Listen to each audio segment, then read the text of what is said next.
नमस्कार, crime petrol सतर्क में मैं रेणुका छाने आप सबका स्वागत करती हूँ। कहने को तो रोटी, कपड़ा, मकान इंसान की बुनियादी जरूरतें हैं, लेकिन जीने के लिए सिर्फ जरूरतें काफी नहीं होती। हर इंसान में इच्छा होती है कुछ हासिल करने की, कुछ बनने की, कुछ पाने की। आज का दौर वायरल वीडियोस, ट्रेंड्स और हैशटैग का दौर है। आज की डिजिटल दुनिया ने मशहूर होने के कई रास्ते खोल दिए हैं, लेकिन इसी के साथ शोहरत पाने की एक अंधी होड़ भी शुरू हो गई है। मशहूर होने की ख्वाहिश जब जुनून बन जाए तो सही गलत के बीच की लकीर मिट जाती है। ये केस भी मशहूर होने की एक ऐसी ही लालसा से जुड़ा है, जहां किसी के लिए जुर्म एक जरिया बन गया अपना मकसद हासिल करने का, और फिर शुरू हुआ दहशत का एक तांडव जिसने इंसानियत को शर्मसार कर दिया।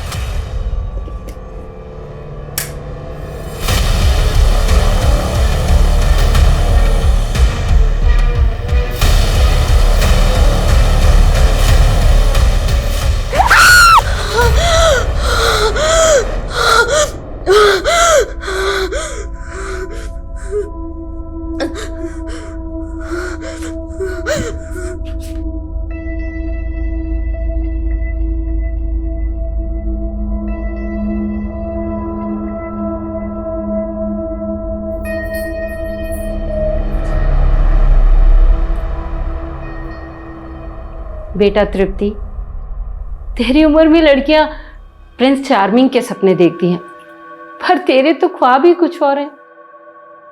तू तो सबसे अलग रहना चाहती है, उड़ना चाहती है कामयाबी के आसमान पे, है ना तृप्ति? नहीं, ऐसी मैं 10 साल पहले थी, अब नहीं। अब सब कुछ बदल चुका है। मेरे सपने, ये फीलिंग्स सब बदल गए। मेरे दिल पर इतने पत्थर रखे हैं, इतने पत्थर। कभी कभी तो ऐसा लगता है जैसे मैं खुद पत्थर दिल हो गई हूं। मैं अपनी मासूमियत, अपने सपने सब वापस चाहती हूं। आप जानती हैं, मैं रोना चाहती हूँ, पर इसलिए नहीं रोती कि कहीं कोई मुझे कोई कमजोर ना समझ ले। तृप्ति बुआ, आप किससे बातें कर रहे हो?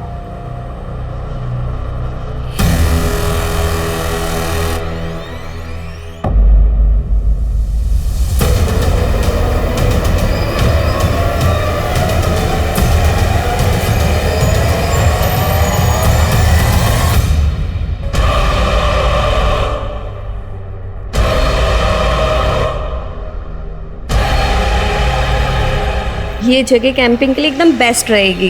तुम्हें बहुत मजा आएगा मेघा, है ना? मेघा कहाँ खो गई?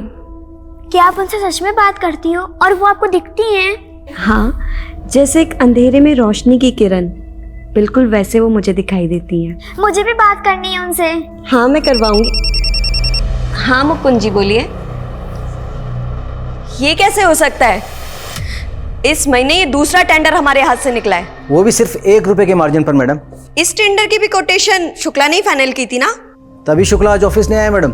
एक काम करिए, उस्मान को ले जाइए और शुक्ला को उठाकर ऑफिस लेकर आइए। साहब नाश्ता। हाँ आया।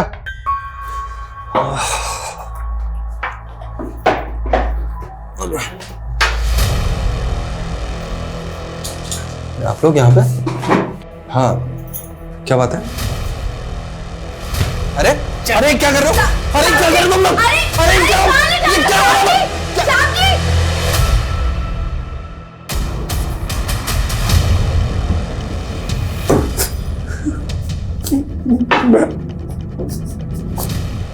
मैं सब कुछ तो ले लिया, मोबाइल, घड़ी, चश्मा, कुछ। 11 करोड़ का नुकसान हुआ है मेरा, वो भी सिर्फ तेरी वजह से। एक पैसा तुझसे वसूल करूंगी मैं।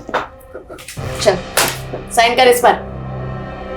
आज से तेरा घर, कार, पीएफ सब कंपनी को ट्रांसफर कर रहा है तू, वो भी अपनी मर्जी से। प्लीज मैं बर्बाद हो जाऊंगा। Sign it. पापा आपका यादें कल क्या है? मेगा तंग मत करो मुझे नहीं याद है कल क्या है। जाओ मम्मा से पूछो, जाओ। मम्मा, पापा का तो याद ही नहीं है कि कल क्या स्पेशल डे है। प्लीज मेगा डिस्टर्ब मत कर।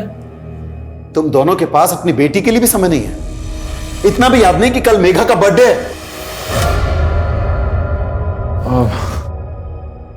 मेगा सॉरी बेटा, मैं काम कर रहा था ना इसलिए भूल गया। मेघा, मुझे याद था बेटा।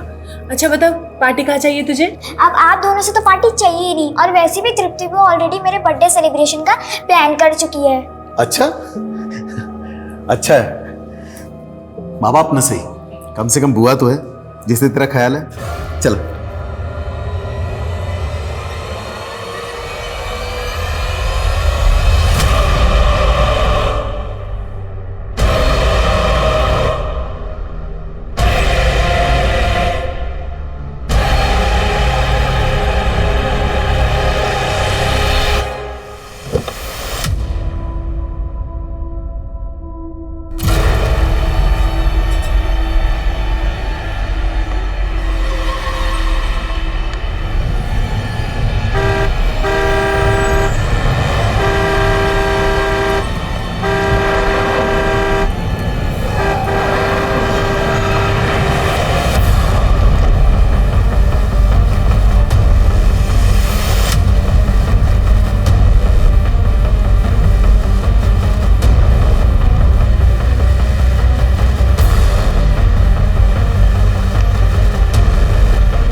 क्या क्या क्या हुआ? क्या हुआ? पापा, वो कार, क्या कह रही है? एक कार मेरा पीछा कर रही थी। पापा, इसने आजकल दवाइयाँ खाना छोड़ दी है, तो जो है नहीं वो इसको दिख रहा है। नहीं आरुष भैया, मैं हेलुसिनेट नहीं कर रही हूँ। मैंने सच में उस कार को खुद देखा है अपनी आंखों से। हाँ पापा, आपको नहीं लगता कि बहुत ज्यादा हेलुसिनेट कर रही है आजकल? इस हालत में क्या ये बिजनेस को संभाल पाएगी? आरुष भैया, आप बात मत बदलिए। बिजनेस संभालने में मैं आपसे बेहतर हूँ। तभी तो सारे टेंडर छूट रहे हैं ना एक साथ। देखिए शांत हो जाओ दोनों। तृप्ति बेटा, तुम अंदर जाओ और आराम करो।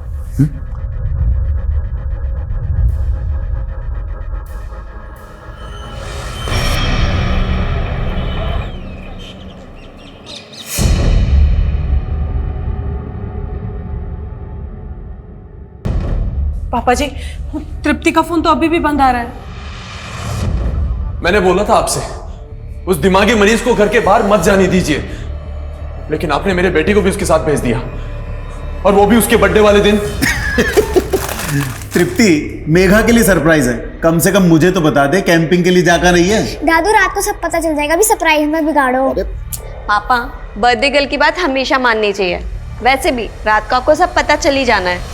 परसों बता रही थी कोई गाड़ी उसका पीछा कर रही थी, और आज इतने बेफिक्र होकर मेरी बेटी को भी साथ लेकर चली गई।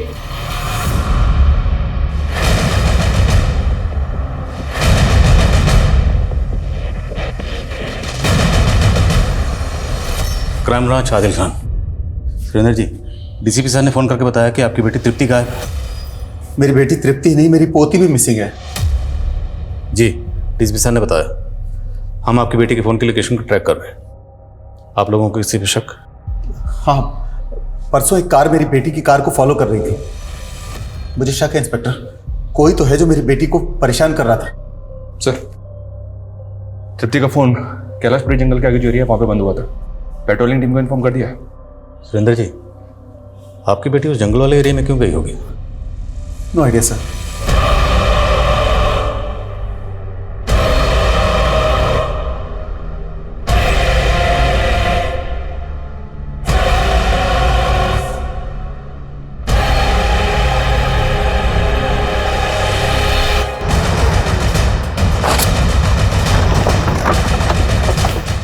सर, स्विच ऑफ होने से पहले तृप्ति के फोन की लोकेशन यही थी।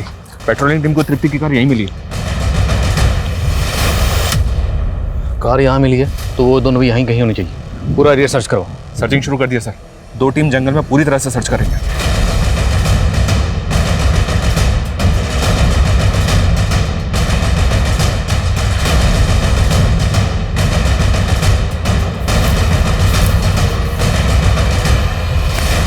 सर ये देखिए, देखकर लगता है कि गड्ढे को ताज़ा भरा गया। Right sir. और ये कब्रिस्तान भी नहीं है, भरे हुए गड्ढे पे फूल, अजीब है। खुदवा से। Yes sir.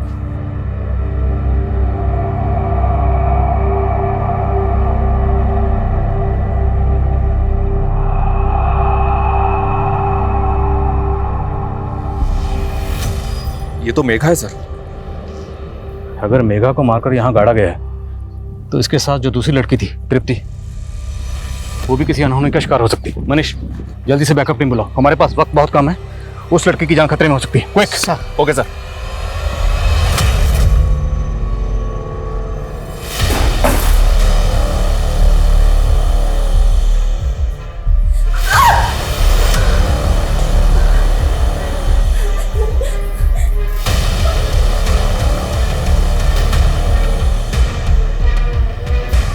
तृप्ति के फादर ने बताया था कि उस रात कोई तृप्ति की गाड़ी को फॉलो कर रहा था।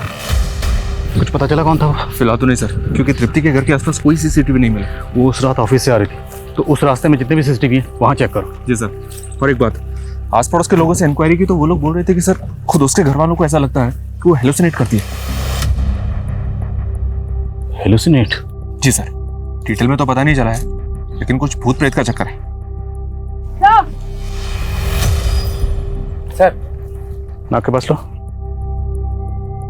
क्लोरोफॉर्म।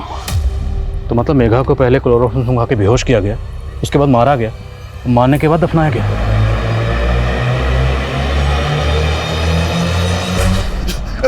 मेघा! मेघा मेरी बच्ची! मेघा!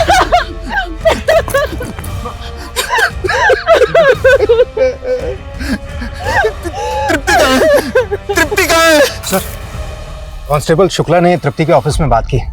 तृप्ति के सेक्रेटरी ने बताया कि ये काम तृप्ति का कलीग शुक्ला कर सकता है। तृप्ति और शुक्ला के बीच में ऐसा क्या हुआ होगा?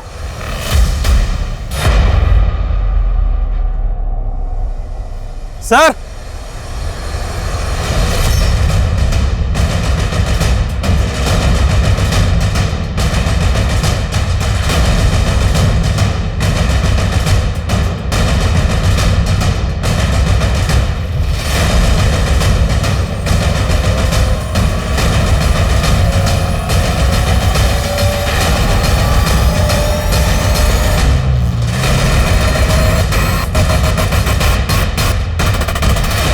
तो पता करो, किसी भी कीमत पे मुझे ये शुक्ला चाहिए। जब्त करो सारा सामान। सर, मेघा के मर्डर में शुक्ला का पक्का हाथ है, ये फरार हो गया। मनीष, शुक्ला को तो हम ढूंढ लेंगे, पहले तृप्ति को ढूंढो। अगर ये कांड वाकई तृप्ति ने किया है तो यहाँ से बहुत दूर चली गई होगी। पूरे जंगल में और शहर से बाहर जाने वाले जितने भी रास्ते हैं सब जगह अलर्ट भेजो। Okay sir.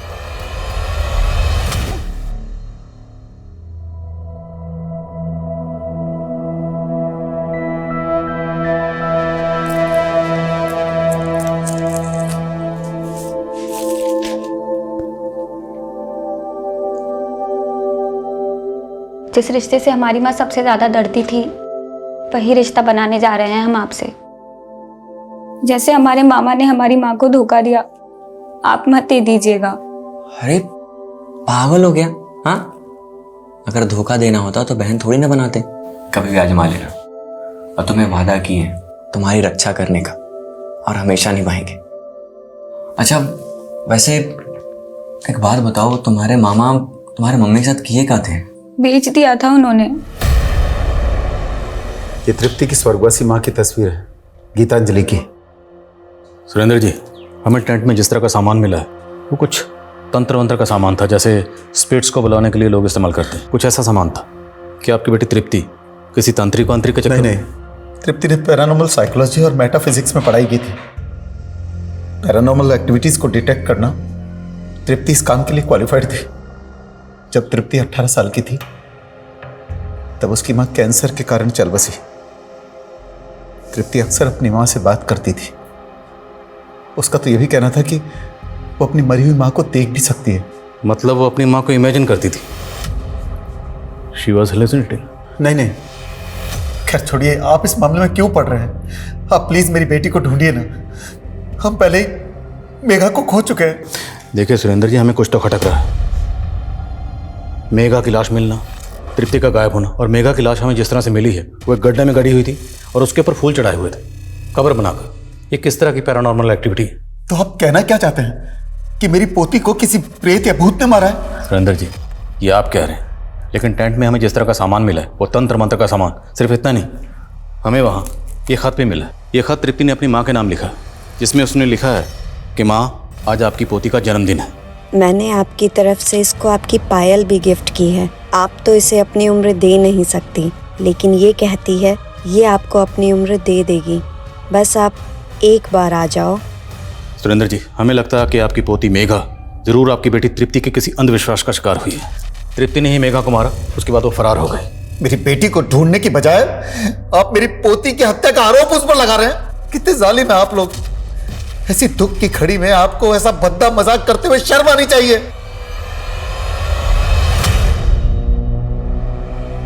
ऐसा लगता है इस जगह को भी ताज़ा ताज़ा भरा गया है, लेकिन यहाँ पर फूल नहीं है। मंडल, खोदो जरा से।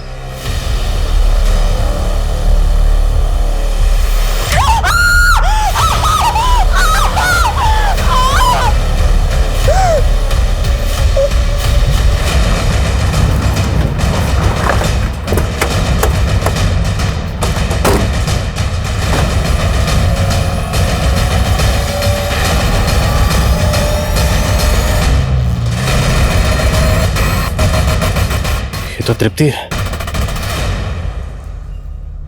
हम गलत थे। तृप्ति कल्पित नहीं, विक्टिम है। मेघा की तरह इसको भी मारा गया।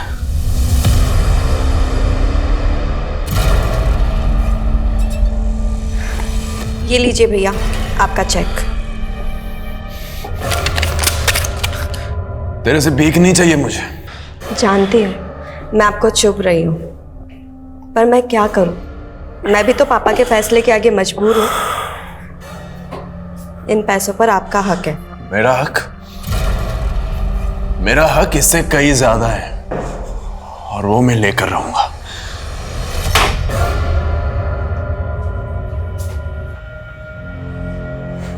क्या हुआ? कुछ नहीं, मुझे नींद आ रही, सोने जा रहा हूँ मैं।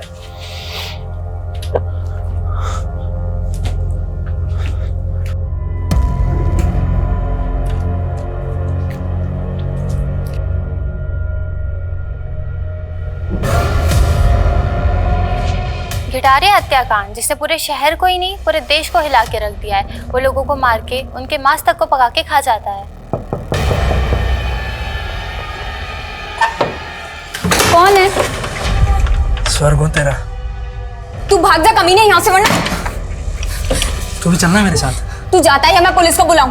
बुला ले, पुलिस हमेशा मेरे पीछे ही रही है, कभी पकड़ नहीं पाई मुझे। तू ऐसे नहीं मानेगा। सर, उस आदमी ने पहले तृप्ति और मेघा को फॉलो किया, फिर जब ये दोनों कैंपिंग के लिए गई तो इनको क्लोरोफॉर्म सुंघा के बेहोश कर दिया, और उसके बाद तृप्ति और मेघा दोनों को ही जिंदा दफना दिया। दोनों को जिंदा ही दफनाया गया? जी हाँ सर, पीएम रिपोर्ट के मुताबिक इन दोनों के लंग्स में डस्ट मिली है। ये किसी प्रोफेशनल किलर का काम है सर, फॉर श्योर। सवाल ये है, प्रोफेशनल किलर है कौन और उसे सुपारी किसने दी होगी? इस दिलीप शुक्ला के कुलीग? जी हाँ सर, उसके पुश्तैनी घर हापुड़ में इंक्वायरी की, वो वहां तो नहीं पहुंचा है, पर सर्चिंग जारी है। क्या दिल्ली में इसके पड़ोसियों से पूछताछ की? जी हाँ सर, पता चला है कि उसके घर में एक मेड काम करती थी, प्रेमा नाम है उसका। उसको भी ढूंढ रहे हैं, पर अभी तक ये पता नहीं चला है कि वो कहाँ है। जल्दी ढूंढो उसे, और तृप्ति के घर के आसपास खबरों को एक्टिव करो। Okay sir.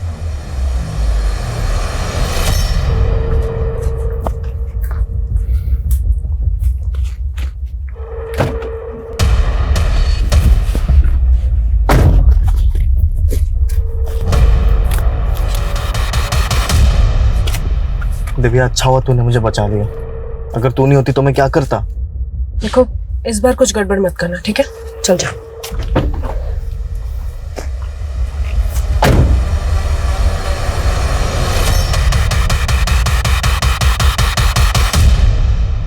सर ये देखिए, ये तृप्ति की कार और इसके पीछे ये एक दूसरी कार। ये जो पीछा कर रहा है ये है कौन? सर, कार ओनर का नाम नवीन कुमार है, झंडेवालान में रहता है। इस नवीन का तृप्ति से क्या कनेक्शन है? सर, ऐसा कोई कनेक्शन अभी तक तो सामने नहीं आया। तो इस नवीन कुमार को जरा सामने लाओ। सर। तू मेरे घर के अंदर कैसे घुसा? अब इतना मत सताना। देख, तूने मुझे शादी के लिए हाँ कहा था। तूने मुझे झूठ बोल के प्यार किया। तू पहले से शादीशुदा है। तो छोड़ देंगे पहले वाली को। तू निकल यहाँ से। धक्का देती है, धक्का देती है, धक्का देती है, धक्का देती है।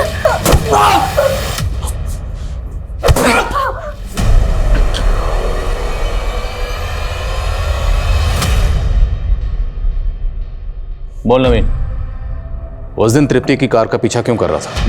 सर मैं पीछा नहीं कर रहा था सर। उस रात मैं अपने दोस्त से मिलकर लौट रहा था तो मैंने देखा कि उस औरत की कार की बैक सीट पर एक आदमी चाकू लिए बैठा है।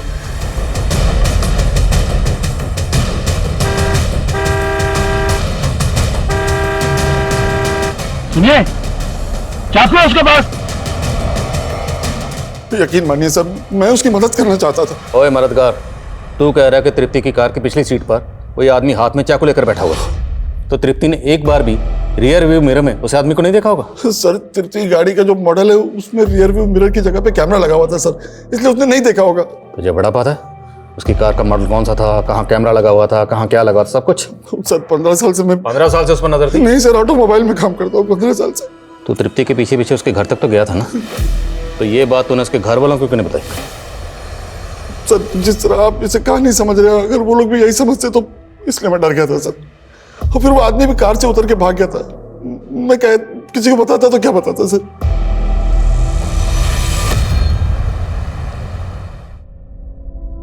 अच्छा मैडम, एक बात बताइए, हम सुने कि वो सुरेंद्र साहब की बेटी और पोती को किसी भूत ने मार दिया, ये बात सच है क्या? अरे भूत क्या मारेगा, भूत से ज्यादा खतरनाक तो उसका परिवार है। उसका भाई एक नंबर का बेवड़ा, और उसकी भाभी, उसकी तो पूछो ही मत। भैया और भाभी मार दी उनको? उस दिन अपनी बहन को मुसीबत में देखकर भी उसका भाई टस से मस नहीं हुआ।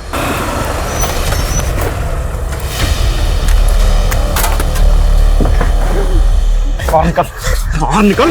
अच्छा, कौन था वो आदमी? तू इतनी जांच पड़ताल क्यों कर रहा है? अरे हम तो बस ऐसे, आप प्याज छाटिए ना। हाँ। अरे नहीं, हम दिल्ली जंक्शन से गाड़ी नहीं पकड़ेंगे, वहाँ सामान का बहुत जांच पड़ताल होता है।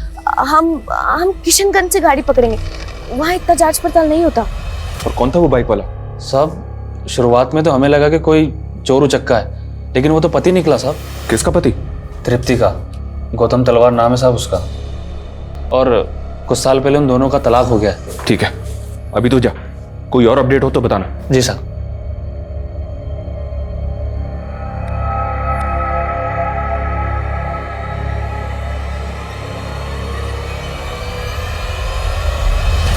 गौतम तलवार, तलवार इंडस्ट्रीज का इकलौता वारिस।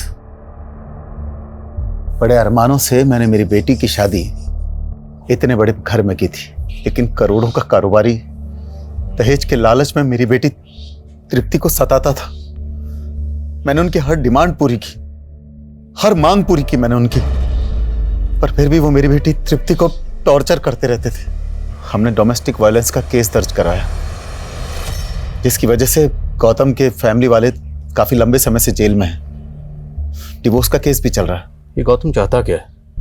उसने तृप्ति का रास्ता क्यों रोका था? वो चाहता है कि ये मामला कोर्ट के बाहर ही सेटल हो जाए, ताकि वो बेइज्जती और सजा दोनों से बच जाए और उसके माता पिता भी रिहा हो जाएं। अभी कुछ दिनों पहले आया था गौतम ये ऑफर लेकर। देखो तृप्ति, जो हुआ उसे भूल जाते हैं, ये लड़ाई झगड़े से क्या हासिल होगा? अच्छा, ये सब तुम्हें तब याद क्यों नहीं आया जब तुम मुझे टॉर्चर कर रहे थे? देखो तुम्हारी वजह से मेरे माँ बाप जेल में है। मैं तुम्हें आवाज नीचे गौतम, और भूलना मत, आयन मेरे घर में भी है। मैं कोई केस वापस नहीं लूंगी, निकलो यहाँ से। 45 नहीं, 50 लाख राणा साहब, और उसमें से 10 लाख मुझे कैश चाहिए आज ही। अगर आपको डील मंजूर है तो मिलाइए हाथ।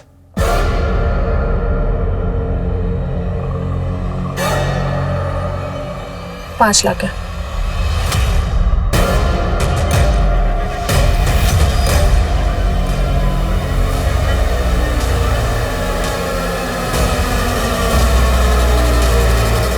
सर, ये जुल्म तृप्ति पर नहीं मुझ पे हुआ है। अरे जो लड़की भूतों के साथ बातें करती है, ऐसी पागल लड़की के साथ कोई कैसे रह सकता है? जिस लड़की को तो पागल कह रहा है ना, वो बिजनेस संभालती थी, और उस लड़की को तो दहेज के लिए तंग करता था। सर आप तो जानते हैं कि ये लड़कियां 498A का किस तरह से गलत इस्तेमाल करती है। तेरे पड़ोसी ने तेरे खिलाफ गवाही दी, जज के सामने पूरे सबूत पेश हुए, फिर फैसला आया। सर वो सब पड़ोसी, वो तो हमारी तरक्की से जलते थे, और जिस जज ने ये फैसला सुनाया है वो जज तो खुद एक औरत थी। सर एक लेडी ऑफिसर अगर आप पर हरासमेंट का केस करती है या इल्जाम लगाती है तो आप क्या करेंगे? अब तुझे हम समझाएंगे कि सच कैसे बोला जाता है। समझाओ जरा इसे। सर मेरी बात सुनिए, मैं बिल्कुल सही। सर कम सर, जावेद खबरी से बात हुई मेरी। उसने बताया कि मेघा दिव्या और आरुष की सगी बेटी नहीं है, उसको गोद लिया दोनों ने। व्हाट? जी हाँ सर। सुरेंद्र जी ने पहले हमसे तृप्ति की शादी की बात छुपाई, और अब पता चल रहा है कि मेघा अडॉप्टेड थी। और कितने राज छुपे हैं इस फैमिली में? और एक राज का पता चला है सर, जब तक तृप्ति उस घर में थी तब तक आरुष को बिजनेस में इतनी इंपॉर्टेंस नहीं मिलती थी। जब से तृप्ति उस घर से गई है तब से आरुष ही बिजनेस को हैंडल कर रहा है। मतलब बहन की मौत का फायदा तो हुआ है भाई को। सर इस शुक्ला का बैकग्राउंड खंगाला तो पता चला है कि दिलीप शुक्ला और आरुष पहले से एक दूसरे को जानते थे, और आरुष ही दिलीप शुक्ला को फैमिली बिजनेस में लेकर आया था।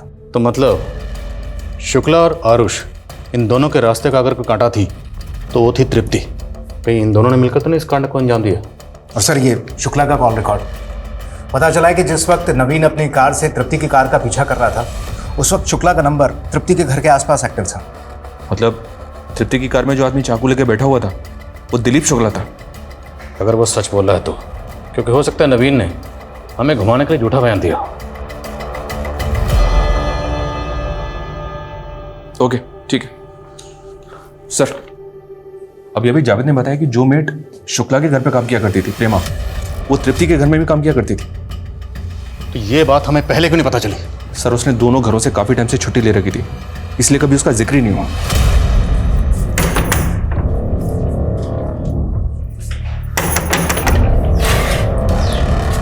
अरे प्रेमा दी कैसी हो? मैं अच्छी हूँ, तुम कैसी हो? और आनंद भाई कहाँ है? कहीं नजर ही नहीं आ रहे। अरे क्या हुआ, क्या सोचने लग गई? वो कुछ नहीं, आनंद भाई तो किसी काम से गांव से बाहर गए हुए हैं। एक काम कीजिए, आप मुंह हाथ धो लीजिए, मैं आपके लिए चाय बना देती हूँ। ठीक है।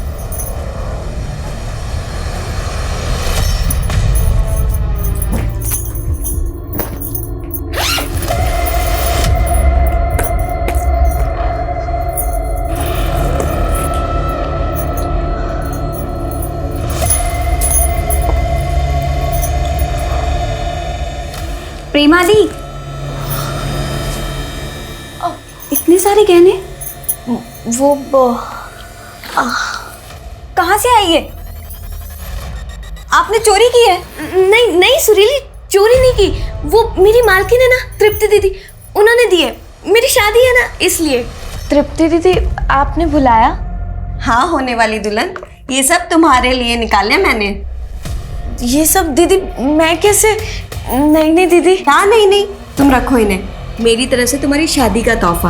आप मुझे बेवकूफ मत समझिए, ये सब है ना फिल्मों में ही होता है, असल जिंदगी में नहीं होते। सच सच बोलिए, ये गहने कहाँ से आए हैं? वो मैंने वो क्या प्रेमा दिलीप शुक्ला के यहाँ भी काम करती थी? लेकिन प्रेमा ने कभी कुछ बताया नहीं। और मुझे भी शुक्ला ने कुछ नहीं बताया। प्रेमा मिलेगी तो सब बता देगी। प्रेमा रहने वाली कहाँ की थी? आप लोगों के पास उसका कोई एड्रेस वगैरह है? सर बस इतना पता है कि वो बिहार की रहने वाली थी, अभी उसकी शादी होने वाली थी इसलिए वो छुट्टी लेकर वहीं पर गई है।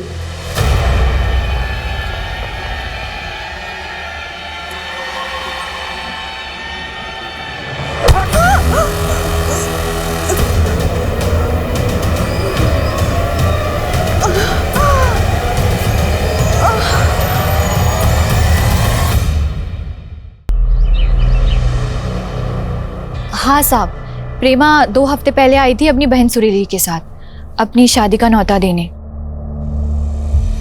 हम तो शादी की तारीख का राह देख रहे थे, पर 3 दिन पहले ही दोनों बहनें गायब हो गई और बेचारे लड़के वाले के परिवार वाले आए भी थे देखने। अरे मदन, हम क्या जाने कि सुरीली और प्रेमा कहाँ गए। अब देखो, जो भगवान को मंजूर था वही हुआ। अच्छा, ये प्रेमा के होने वाले पति मदन का पता तो होगा ही ना आपके पास? सब शायद शादी के कार्ड में लिखा हो।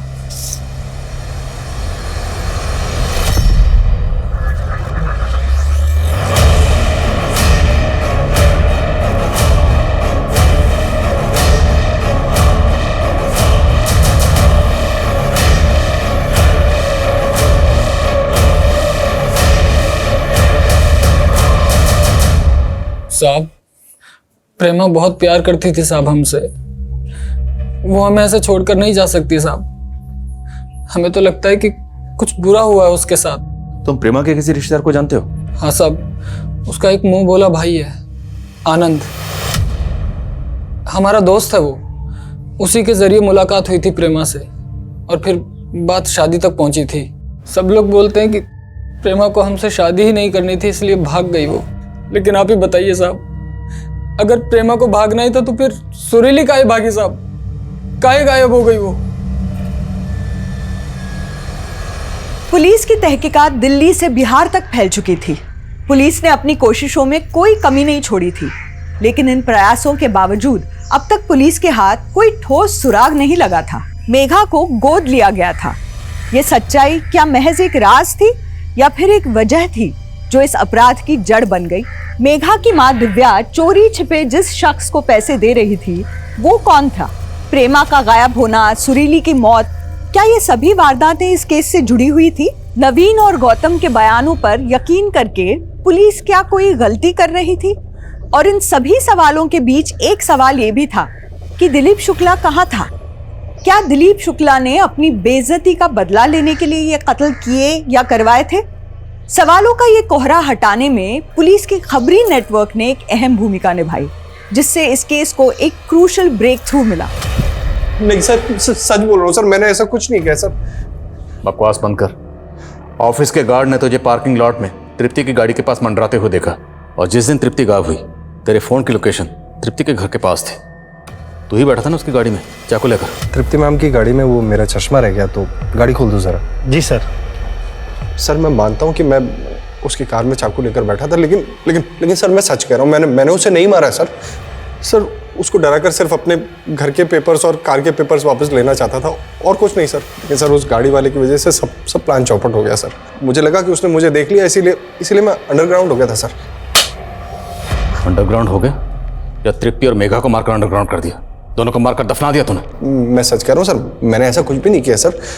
मैं सर नोएडा के एक फ्लैट में अंडरग्राउंड था। आप चाहे तो पता कर सकते हैं सर। मेरे दोस्त हमने प्रेमा तेरे घर पे काम करती थी ना, वो भी तेरे साथ अंडरग्राउंड हुई थी? प्रेमा? उसका क्या लेना देना है इस केस से? सर वो तो कह रही थी कि उसकी शादी होने वाली, और उसने कहा था कि वो काम छोड़ देगी। काम कब छोड़ा? हाँ 6 तारीख को सर। और 7 तारीख को तृप्ति का मर्डर हुआ, और तब से प्रेमा गायब है, और उसने कोई शादी वादी नहीं की। ये बता कि तू तृप्ति की कंपनी में जो गवर्न करता था वो किसके कहने पर करता था? अपने कॉलेज के दोस्त आरुष के कहने पर, है ना? नहीं सर, ये सब मैं सिर्फ और सिर्फ दिव्या के कहने पर करता था। क्यों? सर उसने आरुष से शादी सिर्फ और सिर्फ पैसों के लिए की थी, और पिछले कई सालों से अपने बॉयफ्रेंड पुलकित को पैसे भेज रही चोरी छुप के। लेकिन जैसे ही तृप्ति आई ना सर, सारी चीजें बदल गई। तो इसलिए दिव्या ने आरुष के जरिए तुझे वापस तृप्ति की कंपनी में रखवाया ताकि गबन कर सके। जी सर।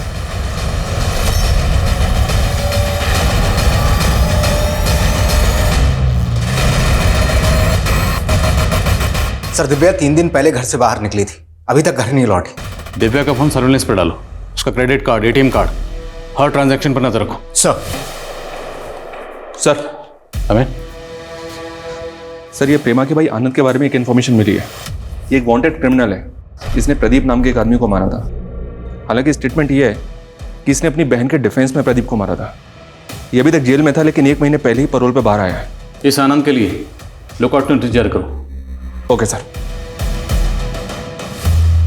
हाँ ठीक, लेकिन जल्दी पता करो। Okay sir. तृप्ति की भाभी दिव्या का कार्ड गाजियाबाद के एक होटल में स्वाइप हुआ है। तुरंत पहुंचो वहां। सर मुझे आरुष से कभी शादी करनी ही नहीं थी, वो तो मजबूरी में करनी पड़ी।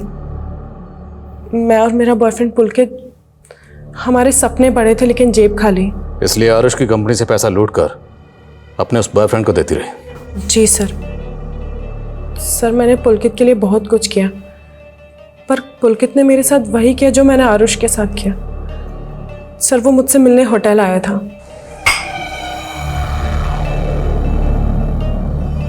और जब मुझे होश आया तो पुलकित सारे पैसे लेकर भाग गया था। जी सर, मैं मानती हूँ कि मैंने चोरी किया, लेकिन मैंने कोई खून नहीं किया है। और चोरी का सारा प्लान भी पुलकित का था। फिक्र मत करो, तुम्हारा वो बॉयफ्रेंड भी बहुत जल्द तुम्हारे साथ यहीं बैठा होगा। मनीष सर, लुकआउट नोटिस जारी करो इस पुलकित के लिए। सर, आनंद की लाश मिली है। व्हाट? दिल्ली के शकूर बस्ती में मिली है लाश। मेघा और तृप्ति के मर्डर के 4 दिन बाद आनंद को मारा गया, और जिस दिन आनंद को मारा गया ठीक उसी दिन प्रेमा दिल्ली छोड़कर बिहार चली गई थी। और बस्ती वालों ने बताया है कि मौत से पहले आनंद को एक दाढ़ी वाले आदमी के साथ देखा गया था। प्रेमा जहाँ रहती थी उस बस्ती में सबसे पूछताछ करो, पता करो क्या किसी ने भी प्रेमा को किसी दाढ़ी वाले आदमी के साथ देखा था, और अगर कोई भी ऐसा शख्स मिलता है तो उसे उस दाढ़ी वाले आदमी का स्केच बनाओ। सर। हाँ साहब, प्रेमा यहीं रहती थी। एक दाढ़ी वाला आदमी आता था उससे मिलने के लिए। क्या नाम था उस दाढ़ी वाले का? नाम तो नहीं पता, लेकिन जब से तृप्ति मैडम का मर्डर हुआ है इधर दिखा नहीं वो। स्केच बनवा सकते हैं उस दाढ़ी वाले का? सर, दिव्या के बॉयफ्रेंड पुलकित की सर्चिंग तो चल रही है, लेकिन पता नहीं चल रहा है कि सर, ये उस दाढ़ी वाले का स्केच।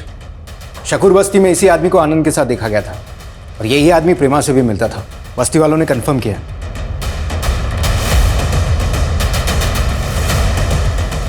मुझे ऐसा लग रहा है सर, इस आदमी को कहीं देखा है मैंने।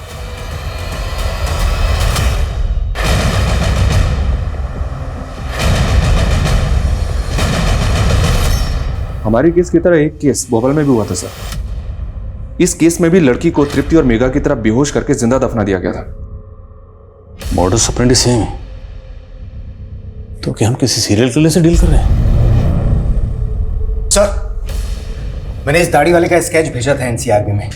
वहां से पता चला कि सुजीत नाम का एक क्रिमिनल है उनके डेटाबेस में। और इंटरेस्टिंग बात यह है कि जब ये सुजीत तिहाड़ जेल में सजा काट रहा था, उसी वक्त आनंद भी वहीं पर सजा काट रहा था। सर एक मिनट। माय गॉड,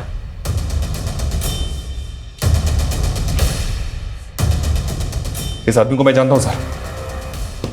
ये दाढ़ी वाला सुजीत है, और ये बिना दाढ़ी वाला सुजीत उर्फ मदन, प्रेमा का होने वाला पति। तो मतलब ये सुजीत और मदन दोनों एक ही आदमी है? जी सर। कातिल हमारी नजरों के सामने था और हमें चकमा देखे। साहब, सुजीत पहले से ही बदमाश था, इसलिए गांव वालों के साथ किसी के साथ नहीं बनती थी। हाँ, उसका एक दोस्त है भोला, दोनों लंगोटिया यार है। सुजीत के बारे में कोई ज्यादा जानता है तो वो भोला ही जानता है। भोला, ठीक है, इस भोला को उठा लेते हैं सर। बिल्कुल नहीं, ये गलती नहीं करनी। अब ये सारा खेल सब्र का है। अगर हमने कोई भी गलती की तो सुजीत अलर्ट हो जाएगा, हमारे हाथ से निकल जाएगा। भोला पे 24 घंटे नजर रखो, उसका फोन सर्विलेंस पे डालो। ये सुजीत उस मदन भोला को कभी ना कभी कॉल जरूर करेगा, और हमें उस एक मौके का इंतजार करना है चुपचाप। Okay sir.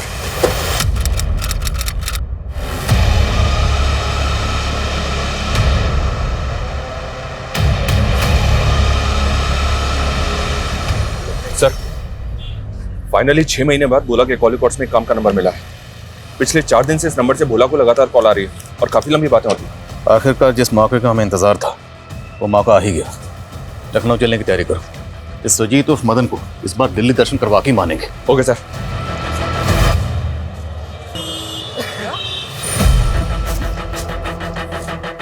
सर, सुजीत को उस तरफ जाते हुए देखा जिसने।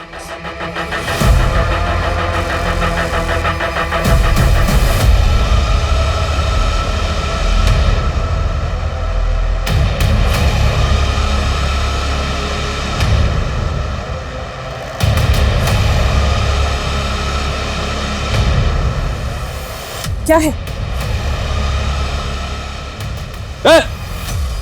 रुक सर।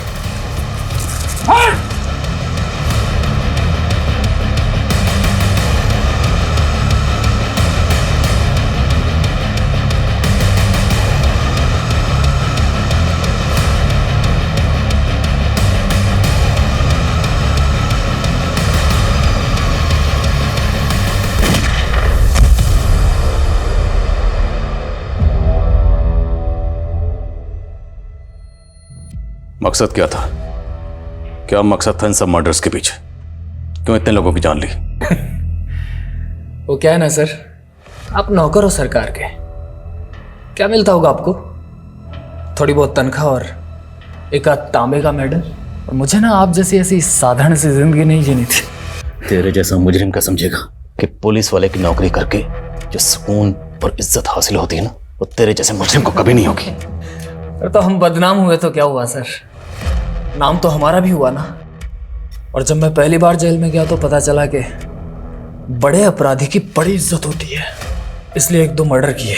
और फिर गिठारी कांड के बारे में सुना और तब पता चला कि किलर की नहीं, सीरियल किलर की ज्यादा इज्जत होती है। और फिर मशहूर होने का तरीका मिल गया और मुहूर्त मैंने अपने घर से ही किया।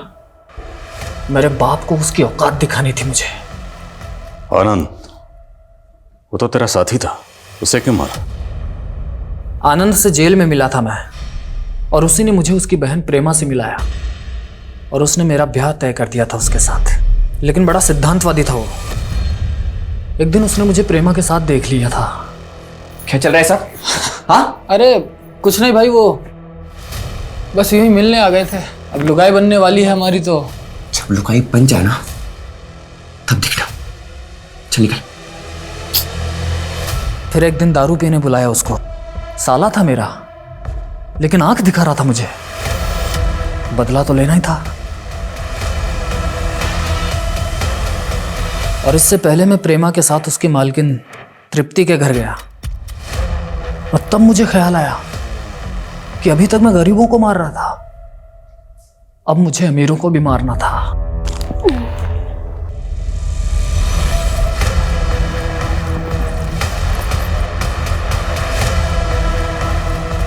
को मारा और फिर वापस आकर उसकी बुआ तृप्ति को भी मोक्ष दिला दिया मैंने। प्रेमा और श्रीली का क्या किया? दोनों जोर शोर से तैयारी कर रही थी शादी की, तो उनको भी निपटाना था।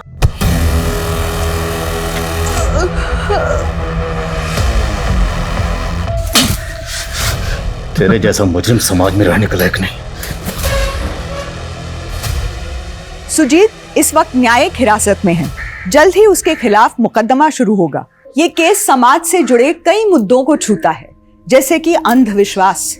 अंधविश्वास हमारे देश की एक ऐसी समस्या है जिस पे हम इतना तवज्जो नहीं देते। जब इंसान का खुद पे विश्वास कम होता है तभी अंधविश्वास जन्म लेता है। ये केस हमें एक और मसले पर सोचने के लिए मजबूर करता है। सुजीत ने जो भी किया वो मशहूर होने के लिए किया, जो कि सरासर गलत था। लेकिन आज के डिजिटल युग में शायद हम सभी इस प्रसिद्धि को पाने के पागलपन के शिकार हो रहे हैं। कुछ लाइक्स पाने, व्यूज या सब्सक्राइबर्स बढ़ाने के लिए आज कई लोग किसी भी हद तक जाने को तैयार हैं। हर किसी को रातों रात फेमस होना है, हर किसी को इंस्टेंट सक्सेस चाहिए। लेकिन हमें ये नहीं भूलना चाहिए कि गलत रास्ते से इंसान मशहूर तो हो सकता है लेकिन कामयाब नहीं। गलत इरादे और धोखे से बनी इमारत अक्सर जल्दी ढह जाती है, लेकिन साफ नियत, कठिन मेहनत और सब्र की कसौटी की बुनियाद पर खड़ी इमारत ताउम्र बुलंद रहती है। इसी सोच के साथ अब मैं रेणुका शाहने आपसे विदा लेती हूँ। हम फिर मिलेंगे ऐसी एक कहानी के साथ जो रखेगी आपको सतर्क और जिंदगी को सुरक्षित। तब तक अपना और अपने परिवार का ख्याल रखिए और देखते रहिए क्राइम पेट्रोल सतर्क। जय हिंद।